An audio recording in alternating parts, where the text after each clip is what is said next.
하나님의 말씀 요한복음 2장 13절로 22절입니다. 요한복음 2장 13절로 22절 교독을 하겠습니다. 유대인의 유월절이 가까운지라 예수께서 예루살렘으로 올라가셨더니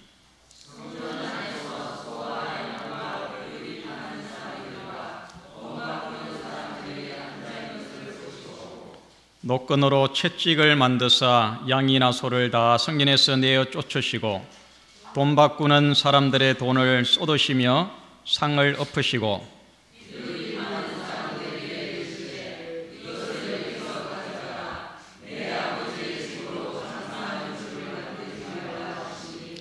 제자들이 성경 말씀에 주의 전을 사모하는 열심히 나를 삼키리라 한 것을 기억하더라.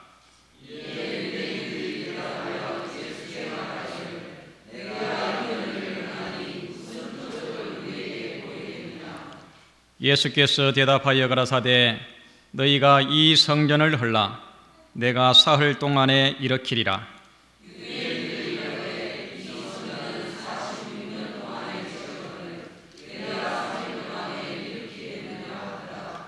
그러나 예수는 성전된 자기 육체를 가리켜 말씀하신 것이라.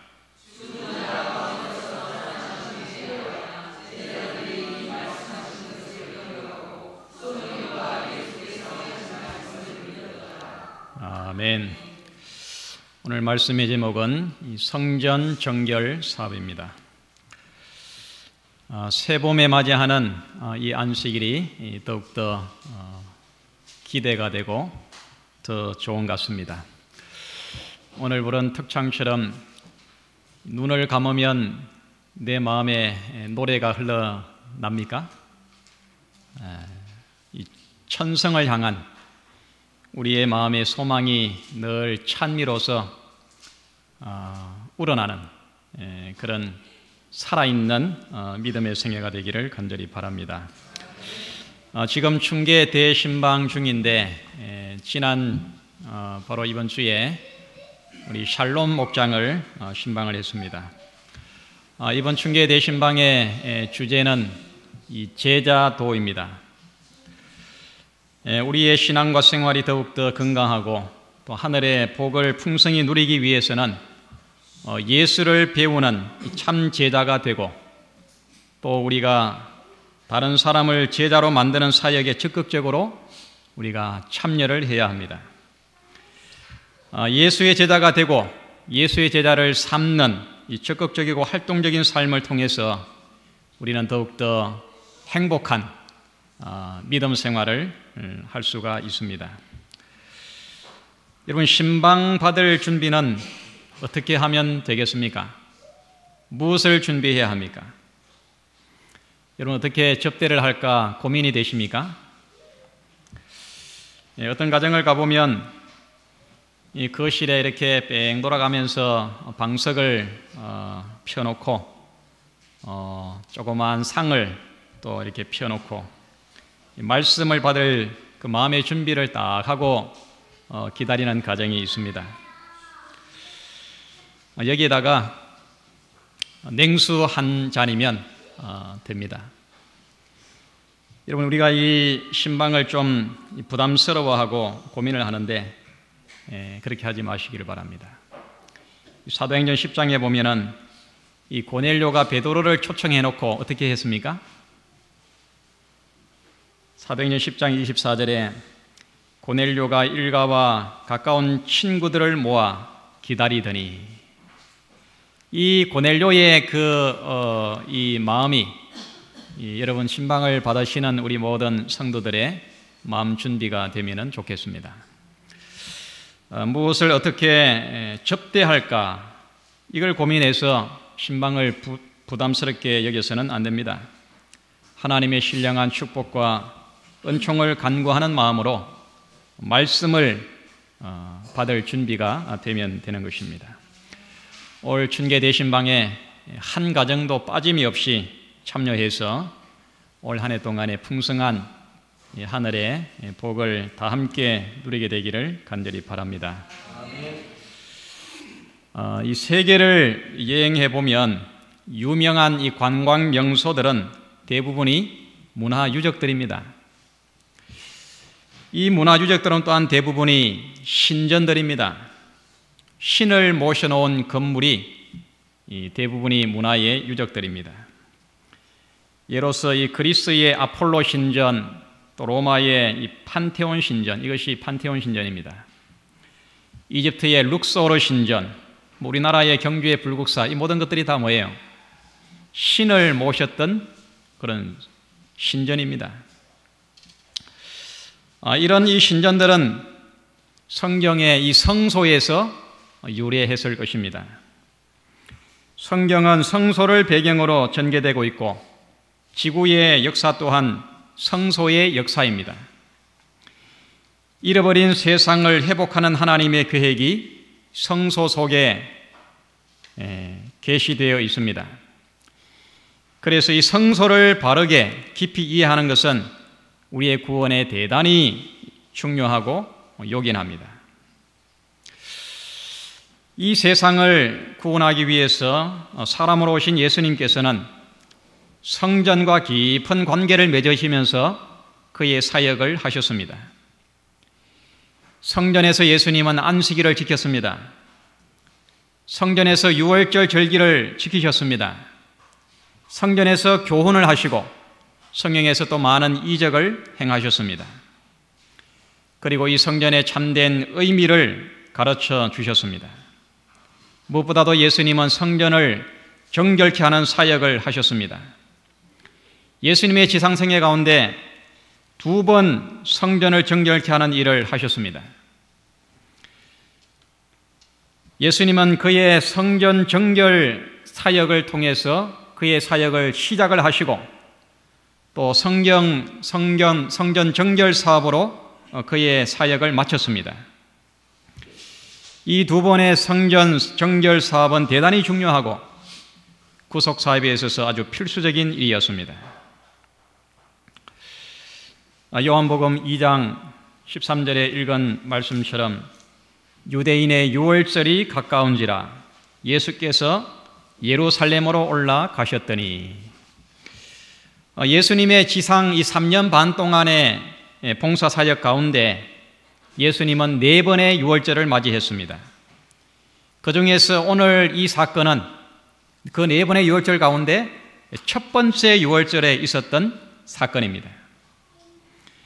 그런 유월절에 참여해서 성전을 이 악의 소굴로 만들어버린, 악의 소굴로 더럽힌 장사꾼들을 쫓아내고 분노하시면서 상을 뒤엎으시고 성전을 깨끗하게 청소하셨습니다. 인간의 이 더러운 죄악으로 탐심으로 어지럽혀진 성전을 정하게 하셨습니다. 사랑하는 성도 여러분, 오늘 우리의 교회는 어떠합니까? 우리의 가정 성소는 어떠합니까? 또한 내 마음의 성전은 어떠합니까? 예수가 만약에 이곳에 오신다면 예수님께서 어떻게 반응을 하시겠습니까? 예수께서는 지금도 성전을 정결케 하는 일을 하고 계십니다. 그분은 채찍을 드시고 의분을 바라시면서 모든 부정하고 죄악적인 것을 몰아내신 것처럼 당신의 성전을 정결케 하는 일을 지금도 하고 계십니다. 오늘 이 본문의 말씀을 통해서 다시 한번 우리의 성전이 정결하게 되는 그런 귀한 축복을 얻게 되기를 간절히 바랍니다. 오늘 본문의 말씀을 통해서 첫 번째 우리는 성전은 구속의 설계도라는 사실을 여러분 꼭 깨닫게 되기를 바랍니다. 요한복음 2장 13절 14절에 유대인의 유월절이 가까운지라 예수께서 예루살렘으로 올라가셨더니 성전 안에서 소와 양과 비둘기 파는 사람들과 돈 바꾸는 사람들의 앉은 것을 보시고, 성전과 예수와 성전은 어떤 관계입니까? 예수님은 12살 때부터 모든 유대인들은 1년에 3번씩 반드시 성전에 가서 그 절기에 참여하도록 되어 있습니다. 그래서 예수님은 그때부터 1년에 3번씩 저 북쪽의 그 갈릴리 나사렛에서부터 여행을 해가지고 예루살렘까지 와서 1년에 3번씩 절기를 지켰을 것입니다. 소년 예수가 처음으로 철이 들어서 예루살렘 성전에서 유월절을 지키면서 그는 그의 소명을 깨달았습니다. 그리고 그 처음 유월절, 12살 때 지켰던 그 유월절 경험을 통해서 부모와 헤어졌다가 다시 만났을 때에 그가 이렇게 대답을 합니다. 내가 내 아버지 집에 있어야 될 줄을 알지 못하셨나이까? 그렇게 대답을 할 만큼 예수의 신앙생애 속에, 그의 삶 속에는 성전이 아주 중심적으로 그의 마음의 자리를 잡고 있었습니다. 여러분, 이 성경에서 세상 역사에서 개인의 생애에서 이 구속만큼 중요한 것이 없습니다. 그 구속이 이루어지는 설계도, 그 구속이 이루어지는 계획도, 그 구속이 이루어지는 청사진이 바로 성소인 것입니다. 그처럼 구속이 중요하기 때문에 예수께서는 그의 구속 사역을 성전에서 시작하시고 또 그의 구속 사업을 성전을 정결케 하는 일을 통해서 그가 마무리를 했습니다. 여러분, 오늘 읽은 이 본문의 말씀을 보면 예수님의 태도가 상당히 의외입니다. 바로 앞에 있는 그 사건을 보면은 바로 며칠 전에 제가 지난번에 말씀드린 것처럼 가나의 혼인잔치에서 포도주가 모자랄 때에 물로 포도즙을 만드는 이적을 행했습니다. 그때 예수님은 정말 자상하시고 동정이 많았던 그런 평상시 예수님의 모습과는 전혀 다른 모습입니다. 성전을 더럽히는 자들에게 분노를 발하시고 채찍을 만들어서 그들을 쫓아내시고 엄한 이 진노를 발하십니다. 그것은 성전이 그만큼 중요하기 때문에 그런 것입니다. 여러분, 구원의 길이 환하게 확실하게 보이십니까? 이 죽을 수밖에 없는 죄인, 이 죄악으로 인해서 병들고 타락하고 망가진 내가 어떻게 구원을 얻을 것인지가 여러분 보이십니까? 한 줌의 흙으로 썩어 없어져도 없어질 수밖에 없는 이 소망 없는 인생이 다시 부활의 새로운 생명으로 영원한 하늘의 생명을 얻는 그 길이 여러분 보이십니까? 이처럼 위대하고 귀한 진리가 어디에 나타나 있다고요? 바로 이 성소 속에 들어있는 것입니다. 부조와 선지자 63페이지에 이렇게 말합니다. 오 구속의 오묘함이여, 그분을 사랑하지 않는 세상에 대한 하나님의 사랑이여, 지식에 넘치는 그 사랑의 깊이를 누가 알 수 있으리요? 영원한 세월을 통하여 이 이해할 수 없는 사랑의 오묘함을 이해하려고 노력하는 불후의 지성들은 경탄하고 순경해 마지 않을 것이다. 최고의 정말 놀라운 신비와 오묘는 성소 속에 나타난 이 구속의 오묘입니다. 죽을 사람이 어떻게 다시 살 수 있는가? 온갖 죄악으로 병들고 타락하고 부패하고 이기적이고 교만한 우리 인생이 어떻게 의로운 사람으로 다시 거듭날 수가 있는가? 잃어버린 하늘의 영생을 어떻게 다시 되찾을 수 있는가? 이것은 오묘인 것입니다. 신비인 것입니다. 이런 모든 구속의 과정이, 구속의 하나하나 모든 이 과정이 확연하게 드러나 있는 곳이 바로 성소인 것입니다. 교육 126페이지에 이렇게 말합니다. 우리 이 말씀을 한번 함께 읽어보겠습니다. 시작. 구속의 과학은 과학 중의 과학이다. 참 놀라운 말입니다. 이 과학 중의 과학은 뭐라고요? 구속의 과학입니다. 오늘날 현대 과학 문명이 얼마나 첨단을 달리고 있습니까? 여러분 다 가지고 있는 이 스마트폰 속에 정말 우리가 알지 못하는 엄청난 이 과학, 모든 것이 다 들어 있습니다. 로켓을 발사해가지고 우주를 갑니다. 위성을 날려보냅니다. 이런 모든 과학보다 더 뛰어난 최고의 첨단 과학, 최고의 과학은 바로 이 구속의 과학입니다. 우리가 어떻게 다시 영생을 얻는가? 구원을 받는가? 하늘의 참 생명을 회복하는가? 이 과학 중의 과학이 바로 이 구속의 과학인 것입니다. 시대의 소망 172페이지에 어떤 인간의 발명품이라도 죄 지은 영혼을 위한 치료제를 발견할 수 없다. 죄인을 치료할 수 있는 약은 사람이 만들 수가 없는 것입니다. 어떤 발명가라 하더라도 그 치료할 약을 만들 수가 없는 것입니다. 시대의 소망 173페이지에 유한한 지력을 가진 인간이 구속 사업을 이해한다는 것은 불가능한 일이다. 그 오면은 인간의 지식의 한계를 초월한다. 그러나 사망을 떠나 생명으로 건너간 자는 그것이 하나의 거룩한 실제임을 깨닫는다. 우리가 이곳 지상에서 개인적인 경험을 통하여 구속의 시작을 알 수 있을지라도 그 결과는 영원한 세대에 미친다. 사망을 떠나서 생명으로 건너간 자는 그 구속이 하나의 거룩한 실제임을 깨닫는다 그랬어요. 내 속에 하나님의 구속이 이루어졌다는 사실을 우리는 실제적으로 느끼고 그것을 깨닫고 확인할 수 있다고 그렇게 말하고 있습니다. 그렇지만은 그것은 시작에 불과한 것입니다. 이 구속은 영원한 세대를 통하여 우리가 배우고 깨닫고 다시 경탄하고 그에 대해서 우리가 찬양하고 감사할 그런 오묘 중의 오묘인 것입니다.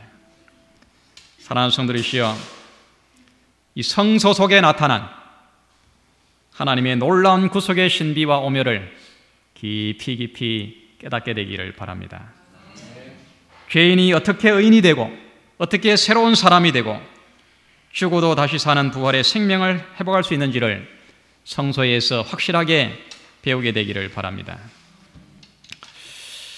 두 번째, 우리는 성전은 정결해야 합니다.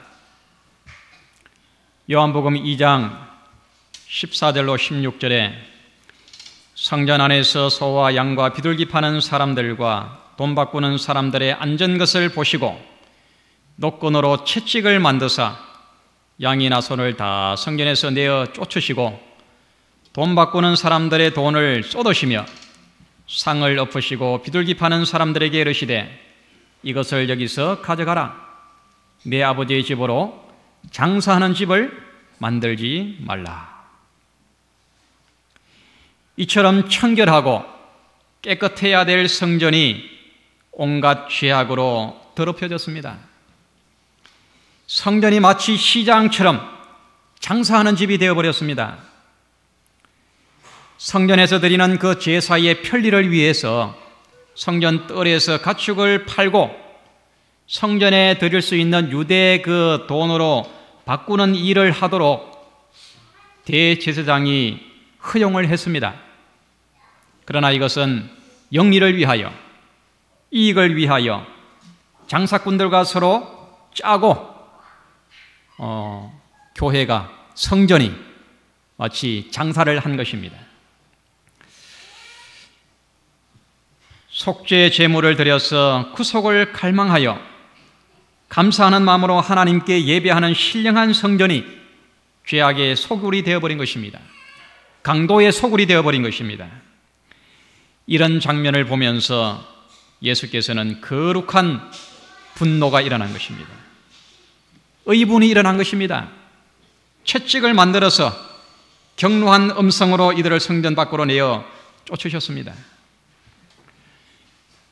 시대소망 158페이지에 그리스도를 쳐다본 그들은 인성이 두루마기를 통하여 신성이 번쩍이는 것을 보았다.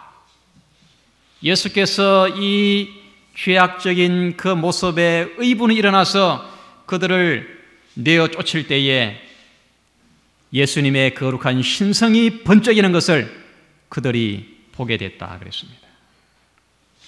여러분, 오늘날 이 교회는 어떠합니까?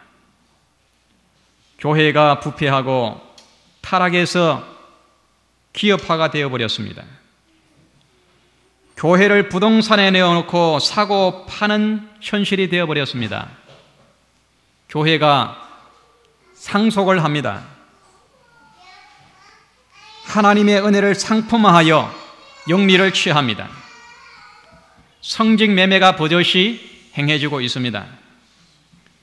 교회가 성경의 진리를 따르지 않습니다. 오히려 사람의 전통과 세상의 관습을 더 중요시 여깁니다. 이 교회의 미시적인 교리와 가르침이 교회에 가득합니다. 예수님께서 성전을 정결하게 할 때에 그 타락한, 그 부패한, 그 더러운 교회의 그 성전의 모습이 오늘날 그대로 이 교회 안에 들어와 있는 것입니다. 요한계시록 18장 2절로 3절에 이렇게 말합니다. 힘센 음성으로 외쳐 가로되 무너졌도다 무너졌도다 큰 성 바벨론이여 귀신의 처소와 각종 더러운 영에 모이는 곳과 각종 더럽고 가증한 새에 모이는 곳이 되었도다. 그 음행의 진노의 포도주로 인하여 만국이 무너졌으며 또 땅의 왕들이 그로 더불어 음행하였으며 땅의 성거들도 그 사치의 세력을 인하여 치부하였도다 하더라. 오늘날 이 교회가 이렇게 변질되었습니다. 이 바벨론화 되었습니다. 혼잡하게 되었습니다. 귀신의 처소와 각종 더러운 영에 모이는 곳과 각종 더럽고 가증한 새에 모이는 곳이 되었도다. 온갖 세상의 우상과 미신들이 교회 안에 들어와 있습니다. 땅의 왕들이 그로 더불어 음행하였고 땅의 상고들이 그 사치의 세력을 인하여 치부하였도다. 교회가 세상의 정치와 결탁하고 교회가 상업화되어 버렸습니다. 기업화되어 버렸습니다. 교회에 진정 계셔야 할 예수님이 계시지 않는 것입니다. 교회의 주인이신 예수님이 교회에 계실 수가 없어서 교회에 떠나 계십니다. 현대 교회가 오히려 예수님을 교회에서 쫓아내버렸습니다. 여러분, 참으로 목놓아 슬퍼하고 탄식해야 될 현실입니다. 이러한 교회를 보면서 여러분 가슴을 찢고 통곡하며 회개의 눈물을 흘려야 하는 것입니다.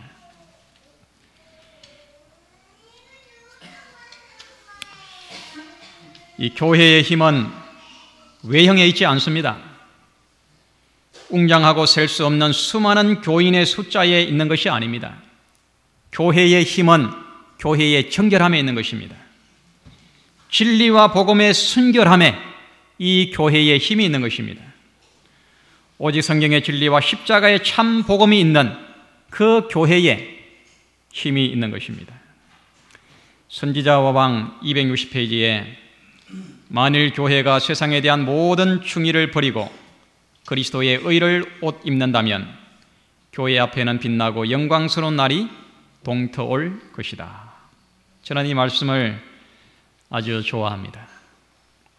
만약에 이 교회가 세상에 대한 모든 충의를 버리고 모든 죄와 타협하는 정신을 다 버리고 이 교회가 그리스도의 의로 옷 입는다면 순수한 십자가의 복음으로 이 교회가 무장한다고 하면 교회 앞에는 빛나고 영광스러운 날이 동토올 것이다.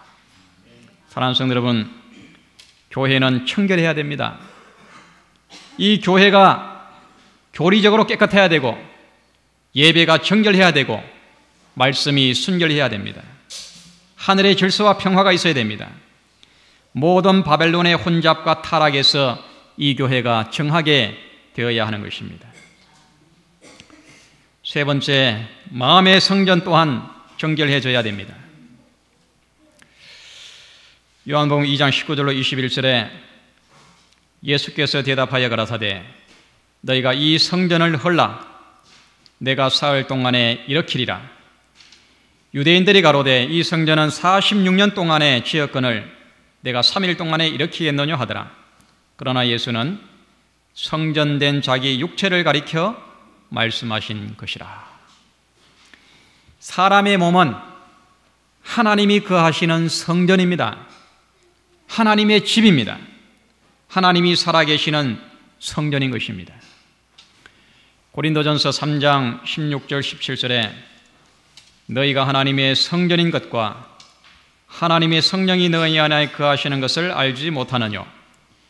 누구든지 하나님의 성전을 더럽히면 하나님이 그 사람을 멸하시리라. 하나님의 성전은 거룩하니 너희도 그러하니라.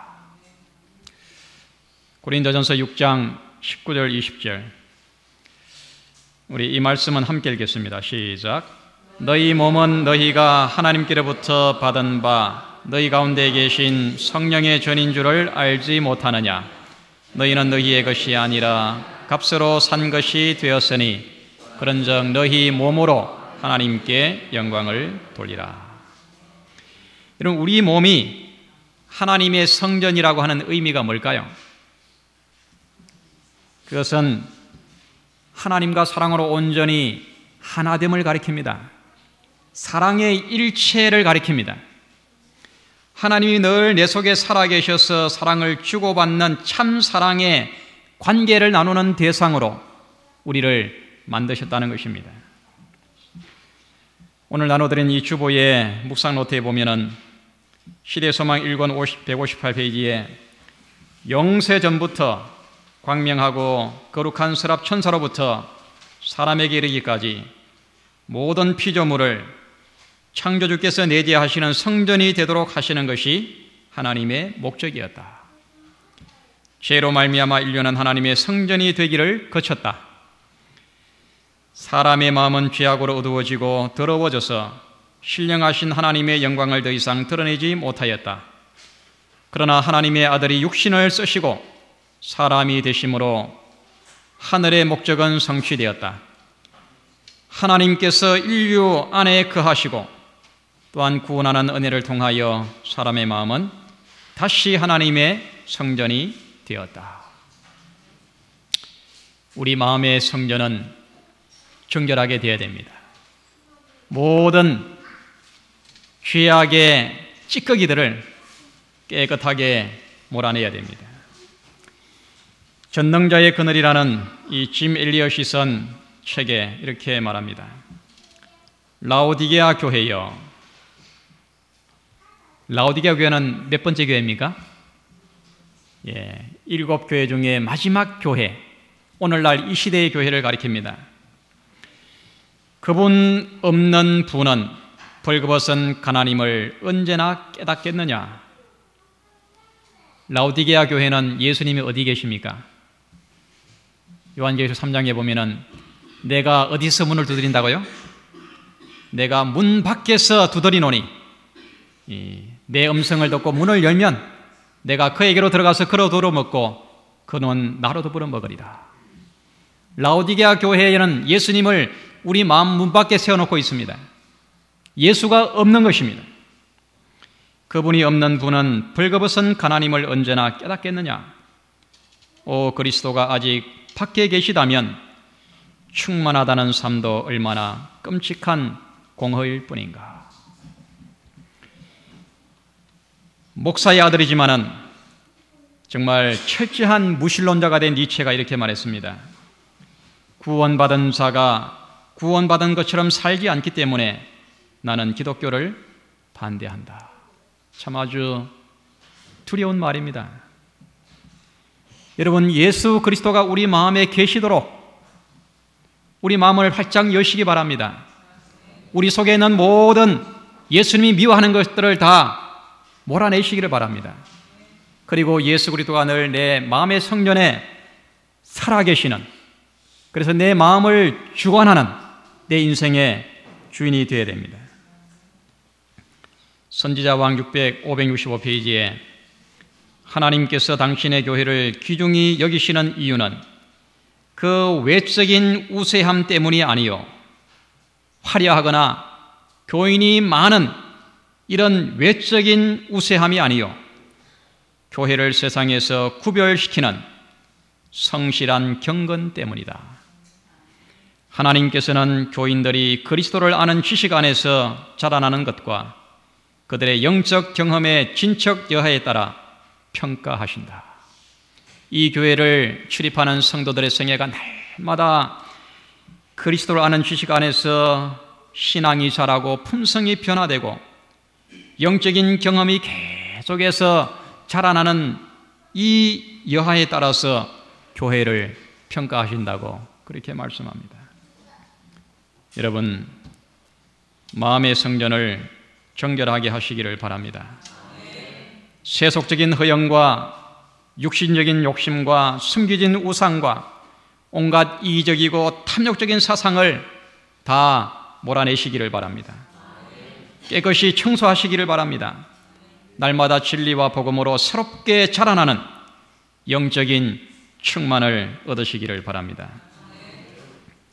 초기 문집에 보면은 우리 예수님께서 지금도 하늘 보좌 우편에서 성전을 정결케 하는 일을 지금도 하고 계십니다.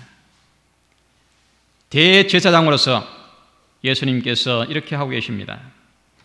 초기 문집 37페이지에 예수께서는 제사장의 옷을 입으시고 동정어린 눈으로 남은 무리를 지켜보시면서 두 손을 치켜들고 가전 연민이 섞인 음성으로 나의 피 아버지, 나의 피, 나의 피, 나의 피 하고 부르짖는 것을 보았다.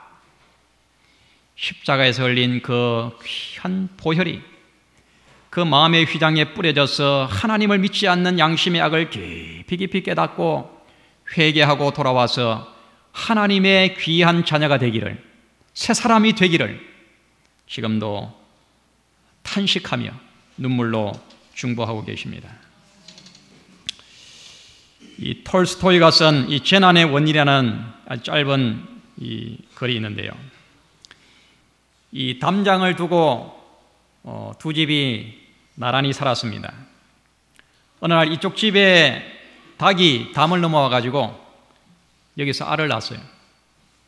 이쪽 집 아이가 우리 닭이 거기 가서 알을 낳았으니까 달라 그랬습니다. 그런데 이쪽 집 아이가 알이 없다는 거예요. 그래서 이 싸움이 붙었습니다. 알이 있다 없다 이걸 보고 이제 엄마끼리 서로 또 싸움이 붙었습니다. 또 아빠가 또 싸웠습니다, 서로. 그래서 이 화가 나가지고 이쪽 집이 이쪽에다가 불을 질러버렸어요. 그랬더니 바람이 불어가지고 또 이쪽으로 날아와가지고 두 집이 다 타버렸습니다. 잿더미에 앉아서 하늘의 별을 쳐다보며 곰곰이 생각하게 됐습니다. 이 재난이 왜 왔을까? 계란 하나 때문에 왔을까? 계란이 있다 없다 이거 때문에 재난이 왔을까? 아니다. 내 속에 있는 자존심, 교만한 마음, 오만한 마음, 탐욕 때문에 결국 이런 재난이 왔구나. 그러면서 결론이 이것입니다. 실패한 원인이 있다면 지나친 욕심 때문이요, 고민이 있다고 하면 쓸데없는 교만 때문이요, 불의의 원인이 있다고 하면 불신앙 때문입니다. 사랑하는 성도 여러분, 이 교회는 정결하게 되어야 됩니다. 우리의 마음의 성전도 깨끗하게 되어야 합니다. 예배를 정하게 하고 안식일을 정하게 하고 구원의 도리에 합당하게 우리가 생활을 해야 됩니다. 육신과 죄악으로 가득한 마음을 우리는 비워서 새롭게 해서 하나님이 살아계시는 거룩한 성전으로 날마다 아름답게 바뀌어 가야 하는 것입니다. 그리하여 예수께서 회복하실 그 새 나라에서 우리는 다 함께 새로운 성전으로 영원히 우리 주님께 드려지는 그런 이 아름다운 믿음의 생애가 되기를 간절히 바랍니다.